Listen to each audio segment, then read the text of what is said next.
नमस्कार, आप सभी को बात करते हैं उत्तर प्रदेश, यूपी और देश दुनिया से जुड़ी सबसे बड़ी महत्वपूर्ण काम की बड़ी खबरें। जानेंगे सभी खबरों को विस्तार से, तो वीडियो को शुरू से लेकर अंत तक देखते रहिए। काफ़ी शानदार और धमाकेदार वीडियो होने वाली है। चलिए, इस वीडियो को लाइक नहीं किया तो लाइक का बटन दबाओ, नीचे एक छोटा सा लाइक का बटन, उसे उंगली रखोगे तो नीला हो जाएगा। जी हाँ, वो बहुत ज़रूरी होता है।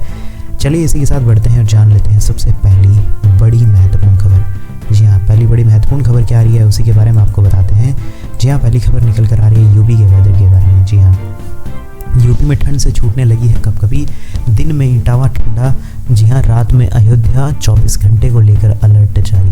आपको बता दें, अयोध्या की रात एक बार फिर से प्रदेश में सबसे ठंडी रही है। यहाँ रात का पारा 3.5 डिग्री सेल्सियस रहा। कानपुर में भी शीतलहर बनी है। न्यूनतम पारा 4.7 डिग्री रहा, जो सामान्य से 4 डिग्री कम है। मौसम विभाग के मुताबिक उत्तरी पूर्वी हवाएं लगातार बनी रही तो तापमान चढ़ सकता है। जी हाँ, अदरवाइज तो सच में एकदम हार्ड कपा देने वाली सर्दी आ गई यूपी में। तो सर्दी का कहर बढ़ता हुआ नज़र आ रहा है। आपको नज़र आ रहा है कि नहीं आ रहा, मुझे कमेंट्स में बताइएगा कि आपके वहाँ पे सर्दी पड़ रही है कि नहीं पड़ रही है। क्योंकि सर्दी का एकदम देखना, उत्तरी पूर्वी हवाएं चली हैं, जिससे रविवार के मुकाबले पारा मामूली रूप से बढ़ गया है। जी हाँ, थोड़ा सा आगे और ख़बरों की तरफ बढ़ते हैं, करते हैं अगली खबर की तरफ रुख।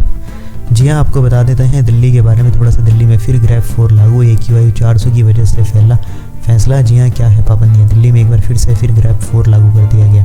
बढ़ते प्रदूषण को देखते हुए CAQM की उप समिति ने एक आपातकालीन बैठक बुलाकर इसकी घोषणा की। दिल्ली का औसत AQI सोमवार रात 9 बजे बढ़कर 399 हुई और 10 बजे 400 के पार चला गया।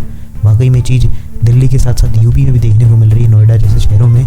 जी हाँ, वहाँ पर भी वातावरण के अंदर काफ़ी ज़्यादा प्रदूषण दिख रहा है। जी हाँ, आपातकालीन स्थिति तो है ही, जब इतना AQI होगा हालत ख़राब हो जाएगी। चलिए इसी के साथ बढ़ते हैं और जान लेते हैं अगली बड़ी खबर। यूपी में कानपुर, लखनऊ सहित यूपी के 10 शहर हो जाएंगे स्मार्ट। जी हाँ, सदन में सरकार ने बताए उन शहरों के नाम। आपको बता दें, यूपी के 10 शहर मार्च 2025 तक एकदम स्मार्ट हो जाएंगे। जिस प्रकार से नोएडा हो चुका है, केंद्र और राज्य दोनों ही स्मार्ट शहर योजना पर काम कर रहे हैं।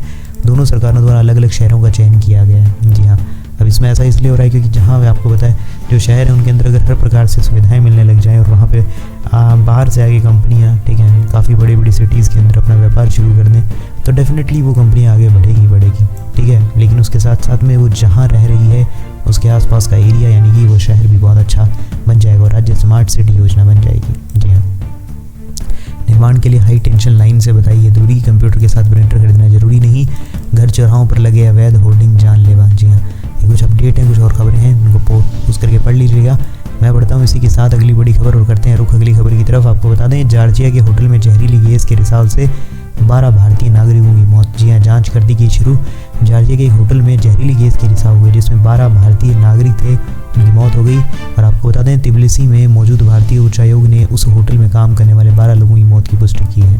आपको बता दें, जॉर्जिया के आंतरिक मामलों में मंत्रालय ने इस घटना पर जानकारी देते हुए कहा कि शवों की प्रारंभिक जांच के आधार पर हमें सूचना मिली है, उन पर किसी प्रकार से कोई चोट या हिंसा का निशान तो नहीं है। जी हाँ, ऐसी चीज़ देखने को मिली है। जॉर्जिया के अधिकारियों ने कहा कि मारे गए 12 लोग, उनमें से 11 विदेशी नागरिक थे। जी हाँ, जबकि एक जॉर्जिया का ही निवासी था। हालांकि अभी इसके बारे में बात चल रही है। हिंदुस्तान टाइम्स को ऐसी जानकारी मिली है और उसमें सभी लोग भारतीय थे जो कि उस होटल में काम करते थे। भारतीय दूतावास ने कहा है कि हमारे पास अभी गुडोरी जॉर्जिया ने भारतीय लोग 12 लोगों की मौत की खबर दी है। मरने के बाद परिवारों के साथ हमारी गहरी संवेदनाएं, हम यहाँ के लोगों की हर संभव मदद करने का प्रयास कर रहे हैं। बाकी इसके बारे में कुछ और अपडेट आएगा तो बताएंगे, ठीक है। चलिए इसी के साथ बढ़ते हैं और चलिए रुक करते हैं अगली बड़ी खबर की तरफ। जी हाँ, आपको बता देना चाहते हैं अगली खबर दिल्ली पॉल्यूशन को लेकर। जी हाँ, काफ़ी हालत ख़राब देखने को मिल रही है दिल्ली की। सच में AQI 30 कभी 350 जा रहा है, कभी 345, तो कभी आपको बता दें 400 तक पहुँच गया है। ग्रेफ 3 में स्कूलों को लेकर गाइडलाइंस होती है। जी हाँ, जिसमें स्कूलों में 5वीं तक के जो बच्चे हैं उनके लिए हाइब्रिड मोड में स्कूल लगाए जाते हैं। घर से क्लासेस होंगी, ऑनलाइन स्कूल नहीं जाना होगा। ग्रेफ का नियम कब लागू होता है? ये नियम तभी लागू होता है, ग्रेफ 1 होता है जब AQI 200 से 300 के बीच होता है। ग्रेफ 2 होता है AQI 300 से 400 के बीच। और फिर उसके बाद आता है ग्रेफ 3 जो 401 से 450 के बीच होता है। और 4 आता है जो 450 से अधिक होता है। 450 के अंदर काफ़ी ज़्यादा हालतें ख़राब हो जाती है, ठीक है। ये थोड़ा सा मैंने आपको बता दिया ताकि आपकी नज़रों में भी रहे, क्योंकि आप भी अपने आसपास ध्यान से रहें, ठीक है। चलिए इसी के साथ बढ़ते हैं और जान लेते हैं अगली बड़ी खबर। फ्री राशन लेने वाले हज़ारों लोगों को झटका, बड़े पैमाने पर राशन कार्ड निरस्त। जी हाँ, आपको बता दें कि KYC के बाद यूपी के अंदर हज़ारों किसानों यानी लोगों के राशन कार्डों को निरस्त कर दिया गया। अकेले मुरादाबाद में 9000 राशन कार्ड काटते हैं। प्रत्येक यूनिट की KYC में जैसे ही फर्जीवाड़ा का खुलासा हुआ तो राशन कार्डों को तत्काल निरस्त कर दिया गया। जी हाँ, आपको बता देना चाहते हैं कि KYC जैसे ही फर्जीवाड़ा का खुलासा हुआ तो राशन कार्ड को तत्काल निरस्त किया गया। हालांकि इसका करीब 3 गुना यानी कि 28,000 श्रमिकों को मुफ्त राशन के लिए जोड़ा भी गया है। अगर KYC में मुरादाबाद की बात करें तो ये प्रदेश में 3रा स्थान पर है। जी हाँ, बाकी और कोई अपडेट आएगा तो बताऊंगा, लेकिन आपको मैं यही कहूँगा KYC नहीं करवाया तो अपने नज़दीकी मित्र सेवा केंद्र पर जाइए, CSC सेंटर पर जाइए और अपना आधार कार्ड से जो भी चीज़ें सारी चीज़ें वो वेरीफाई करा लीजिए और KYC को डन कर लीजिए। ठीक है, चलिए इसी के साथ बढ़ते हैं और जान लेते हैं अगली बड़ी खबर। भारत में चलेगी रामकृष्ण और बुद्ध की परंपरा, बाबर औरंगजेब की रहेगी। जी हाँ, विधानसभा में बरसे योगी। बाबर और औरंगजेब की नहीं चलने वाली है। यूपी की विधानसभा के शीतकालीन सत्र के पहले दिन सोमवार को सदन में मुख्यमंत्री योगी आदित्यनाथ ने विपक्ष पर जमकर हमले किए। सीएम योगी ने कहा कि भारत में रामकृष्ण व बुद्ध की परंपरा ही चलेगी, बाबर और औरंगजेब की परंपराएं नहीं चलेगी। जी हाँ, ऐसा उन्होंने कहा। संबल को लेकर जी हाँ बताया कि अभी के टाइम पे जी हाँ विपक्ष के हंगामे के बाद उन्होंने कहा न्यायालय के आदेश का पालन करना प्रशासन का दायित्व है, प्रशासन संबल में वही कर रही है। उन्होंने सपा सदस्य ने कहा कि मंदिर को न छेड़कर अपनी बड़ी कृपा कर दी, लेकिन 22 कुओं को किसने पाट दिया? आखिर मूर्तियाँ कैसे मिल रही हैं? नोटिस से परेशान क्यों हो रही हैं? जी हाँ, और काफ़ी चीज़ें ऐसी देखने को मिली जिसमें तुर्क व पठान का विवाद चल रहा है।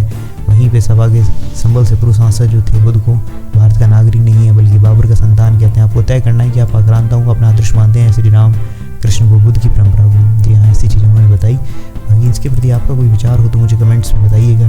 ठीक है, आपके जो भी ख्याल हो कमेंट्स में बता सकते हैं। चलिए इसी के साथ बढ़ते हैं और जान लेते हैं अगली बड़ी खबर। खाना बनाने में 2 मिनट 8 मिनट में डिलीवरी, इस स्टार्टअप फाउंडर ने दिखाई है 10 मिनट फूड डिलीवरी की सच्चाई। आपको बता देना चाहते हैं अभी कि हाल ही के टाइम में जो फूड डिलीवरी की बातें होती है उसमें 10 मिनट में कैसे डिलीवरी हो जाएगा, ये आपको सबसे बड़ी बात बताते हैं। जी हाँ, हाल ही के अंदर पहले 30 मिनट में पिज्जा डिलीवरी की गारंटी थी, फिर धीरे धीरे ग्रोसरी भी 30 मिनट में होने लगी। कंपटीशन बढ़ा तो जेप्टो ब्लिंकिट ने 10 मिनट डिलीवरी की बात कर दी और 10 मिनट में फूड डिलीवरी की बात की जाए तो बिजनेस फलने फूलने लगा। सवाल यह है कि घर में जो खाना बनाने में घंटे भर से ऊपर का वक्त लगता है वह आपके पास 10 मिनट में आ कैसे जाता है। जी हाँ, बॉम्बे शेविंग कंपनी के फाउंडर और CEO शांतनु देशपांडे ने इसी पर सवाल उठाते हुए लिंक्डइन की पोस्ट की जो काफ़ी तेज़ी से वायरल है। जी हाँ, शांतनु देशपांडे ने रविवार को एक लिंक्डइन पोस्ट करते हुए कहा कि देश इस वक्त खराब न्यूट्रिशंस के साथ अनहेल्दी प्रोसेस्ड और अल्ट्रा प्रोसेस्ड फूड की सबसे बड़ी समस्या से जूझ रहा है। तमाम चीज़ों में पाम ऑयल में बन रही है और उनमें शुगर की मात्रा भी होती है। ऐसे में उन्होंने फूड डिलीवरी प्लेटफॉर्म को कहा कि वे अपने प्रोडक्ट को पौष्टिक बनाएं। जी हाँ, लोग आलसी हो चुके हैं, ऐसा भी बताया। फ्रोज़न प्योरी और करी और जैसे पुरानी सब्जियों को गर्म करके उनमें धनिया के साथ सजाया जाता है जैसे वे बिल्कुल ताज़े हैं, और इसके बाद इन्हें किसी ऐसे बाइक राइडर को दिया जाए जो मैडमैक्स की तरह बाइक चलाए और 10 मिनट में आपके दरवाजे पर आ जाए, क्योंकि आप तो 15 मिनट इंतजार नहीं कर सकते या इतने आलसी हो चुके हैं कि कुकर में उसे चढ़ाकर दाल चावल तक नहीं बना सकते। जी हाँ, खाना बनाने में 2 मिनट 8 मिनट में डिलीवरी।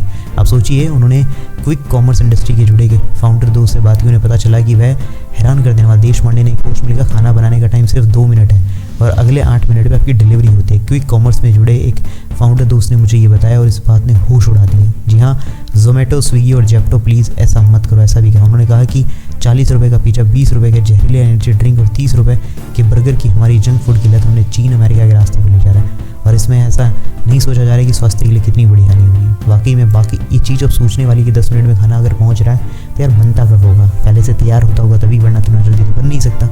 तो अब अगर इसी लालच में रहेंगे तो सबका नुकसान होने वाला है। जी हाँ, इस चीज़ को बहुत ध्यान रखना होगा। यहाँ रेगुलेटर इस पर रखें नज़र। आज तो खाते हैं और वही बन जाएंगे। सोशल मीडिया पर लोग काफ़ी प्रतिक्रियाएं दे रहे हैं। बाकी आपका इसके प्रति कोई विचार हो तो आप भी मुझे कमेंट्स में बताइएगा। 10 मिनट का खाना सही है या फिर आधा घंटा, या फिर घर पे बना लो या फिर कहीं जाकर अच्छे से खा लो, वो ज़्यादा बेटर है। कमेंट्स में आपके सारे कमेंट पढ़ूंगा। ठीक है, चलिए इसी के साथ बढ़ते हैं और जान लेते हैं अगली बड़ी खबर। बंटोगे तो लूटोगे। जी हाँ, राकेश टिकैत की हुंकार, योगी आदित्यनाथ की तरह ही किसानों को दिया नारा। आपको बता दें, किसान नेता जगजीत सिंह डल्लेवाल के 21वें दिन के आमरण अनशन के बीच किसानों से एकजुट होने की अपील करते हुए राकेश टिकैत ने कहा बंटोगे तो लूटोगे का नारा। जी हाँ, आपको बता देना चाहते हैं टिकैत का यह नारा उत्तर प्रदेश के जो मुख्यमंत्री योगी आदित्यनाथ के चुनावी नारे बंटोगे तो कटोगी तर्ज पर उन्होंने किसानों के बीच एकता व आंदोलन की सफलता का मूल मंत्र बताया और डल्लेवाल की बिगड़ती स्वास्थ्य स्थिति पर चिंता भी जताई। जी हाँ, क्यों दिया गया है बंटोगे तो लूटोगे का नारा? जी हाँ, टिकैत का कहना है कि किसानों के अलग अलग समूह चाहे पंजाब, राजस्थान या उत्तर प्रदेश से हो, वे मिलकर रणनीति नहीं बनाते हैं तब उनकी मांगे पूरी होना मुश्किल है। उन्होंने कहा यदि आप एकजुट नहीं होंगे तो आपको पराजित किया जाएगा, सभी को मिलकर रहना होगा और फिर इसके बाद हमें इसका हल मिलेगा ही मिलेगा। आपको बता दें, 70 वर्षीय कैंसर रोगी डल्लेवाल 26 नवंबर से पंजाब और हरियाणा के खनेरी बॉर्डर पर आमरण अनशन पर बैठे हैं। उनकी प्रमुख मांगों से फसलों पर न्यूनतम समर्थन मूल्य MSP की गारंटी शामिल है और इसके बीच काफ़ी वो मोर्चे कर रहे हैं। बाकी देखते हैं क्या होता है आने वाले समय में। जो भी अपडेट आएगा मैं आपको कमेंट्स में बताऊंगा। चलिए इसी के साथ बढ़ते हैं और जान लेते हैं अगली बड़ी खबर। जी हाँ, हबनटोटा बंदरगाह पर भारत से श्रीलंका ने किया बड़ा दावा। जी हाँ, एक बहुत बड़ा वादा, जैसे कैसे चीन की बढ़ गई है टेंशन। श्रीलंका के राष्ट्रपति अनुरा कुमारा दिशानायक की ओर से जारी संयुक्त बयान में यह जानकारी दी गई। इसमें कोलंबो के रुख को दोहराते हुए कहा गया कि उसने नई दिल्ली से अपने वादे को पुष्टि कर दी है, ऐसा बताया। बाकी और कुछ अपडेट आएगा तो बताएंगे इसके बारे में। चलिए इसी के साथ बढ़ते हैं और जान लेते हैं अगली बड़ी खबर। जी हाँ, आपको बता दें 2500 रुपये पर्याप्त नहीं है महिला के लिए गुजारा भत्ता। हाईकोर्ट ने भरण पोषण की राशि बढ़ाने को दिए निर्देश। आपको बता दें भरण पोषण के एक मामले में इलाहाबाद के हाईकोर्ट ने कहा है कि मध्यम वर्गीय महिला के लिए 2500 रुपये मामूली राशि से भरपेट भोजन कर पाना लगभग संभव ही नहीं है। जी हाँ, ये राशि जीवन यापन के लिए काफ़ी कम है, यानी बढ़ाई जानी चाहिए, ऐसी बात चल रही है। कोई अपडेट आएगा इसके बारे में तो भी आपको बताएंगे। चलिए इसी के साथ बढ़ते हैं अगली बड़ी खबर। सिर पर बाल उगाने की दवा लगवाने के लिए 12,000 से ज़्यादा लोगों की भीड़ लगी। जी हाँ, बांटना पड़ा टोकन। आपको बता दें यूपी के मेरठ के अंदर सिर पर बाल उगाने की दवा लगाने के लिए एक दूसरे कतार में लगे और 12,000 से ज़्यादा लोग भीड़ में पहुंच गए। और इस बीच लोगों की भीड़ इतनी जाम कर हुई कि दवा लगाने वालों को समर गार्डन पुलिस चौकी पर हाजिरी लगानी पड़ी। जी हाँ, इतने ज़्यादा लोग आ गए। अब सोचिए किस लेवल पे टोकन बांट कर लोगों को अंदर बुलाया जा रहा था और उसके बाद उनको ये चीज़ें दी जा रही थी। आपको क्या लगता है कितना सही हादसा हुआ तो कौन होगा जिम्मेदार? जी हाँ, अगर इतने लोग होंगे तो हादसा हो जाएगा तो कौन जिम्मेदार होगा? और आपको बता दें इस दौरान दवा लगवाने के लिए 20 रुपये और सिर पर लगाने के लिए दिए जाने वाले तेल की कीमत 300 रुपये तक ली गई। लोग इतने भी लग गए। जी हाँ, बाकी आपको विचार बताइए इसके प्रति क्या है, चलिए कमेंट्स में। चलिए इसी के बाद बढ़ते हैं अगली बड़ी खबर। हिंदू क्षेत्र से मुस्लिम जुलूस निकाल सकता है तो मुस्लिम मोहल्ले से शोभा यात्रा क्यों नहीं, विधानसभा में बोले सीएम। जी हाँ, आपको बता दें सीएम योगी ने कहा कि जय श्री राम का नारा उत्तेजक नहीं है, ये हमारी श्रद्धा और आस्था का प्रतीक है। अगर जय श्री राम से उन्हें समस्या है तो हिंदू भी अल्लाह अकबर पर आपत्ति कर सकता है। जी हाँ, आप भी एक बार अपना विचार इसको मुझे बताइए कमेंट्स में क्या चीज़ है। अगर जय श्री राम से उन्हें समस्या है तो हिंदू अल्लाह अकबर आपत्ति कर सकता है। जी हाँ, आपका इसके प्रति जो भी कहना हो कमेंट्स में बता सकते हैं। चलिए इसी के साथ मैं बढ़ता हूँ अगली बड़ी खबर की तरफ। जी हाँ, आपको बता दें अगली खबर, योगी वो दिन भूल गए जब यूपी के अंदर पुलिस के डर से संसद भी फूट कर रहे थे। कांग्रेस प्रदेश अध्यक्ष अजय राय का बड़ा हमला।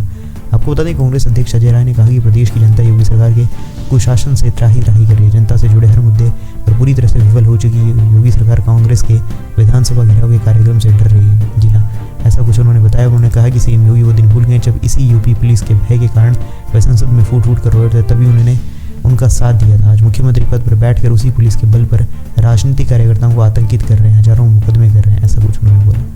बाकी आपका इसके प्रति कुछ कहना हो तो बताइए। मेरे कार्यकर्ताओं को न रोका जाए, कांग्रेस प्रदेश अध्यक्ष ने ऐसा बोला। जी हाँ, सरकार के दबाव में लोकतंत्र न हो। और कोई अपडेट आएगा इसके बारे में तो आपको बताएंगे कमेंट्स में। तो ये थी उत्तर प्रदेश, यूपी प्रदेश दुनिया से जुड़ी सबसे बड़ी महत्वपूर्ण काम की बड़ी खबरें। कैसी लगी आपको सारी खबरें मुझे कमेंट्स में बताइएगा। वीडियो अच्छा लगा तो वीडियो को लाइक कर दीजिए, चैनल को सब्सक्राइब नहीं करेगा तो सब्सक्राइब करके घंटी के निशान को दबाना मत भूलिएगा। मैं मिलूंगा ऐसी अच्छी और वीडियो के साथ, तब तक के लिए जय श्री राम, जय हिंद, वंदे मातरम।